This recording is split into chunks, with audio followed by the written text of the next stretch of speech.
I've taken that bus 100 times. Same route, same smell, same worn seats that creak no matter where you sit.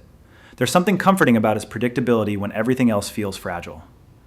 That Thursday night was cold and wet, the air heavy like it was pressing down on me after I'd missed my train again. So I took the last bus home to my studio apartment with its thin walls and broken microwave that only worked if you pressed the button just right, a metaphor for my whole life. The bus sighed open, revealing scattered passengers. A hoodied student half asleep, a headphoned woman texting, and an older man in back whose scratchy voice suddenly asked if I was running from something or just tired of standing still. And when I admitted both, he just said same, with a quiet understanding that unnerved me.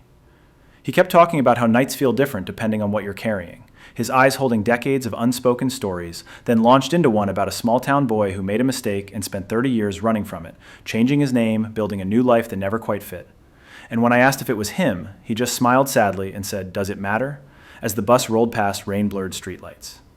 His words about choices, how it's not the big decisions but the small, unmade calls that haunt you, lodged in my ribs as I thought of my brother, whose calls I'd ignored for months, until the man stood at an empty stop, told me, "You still have time," with eerie certainty, and as he stepped into the rain said, "Call your brother," leaving me frozen because I'd never mentioned him.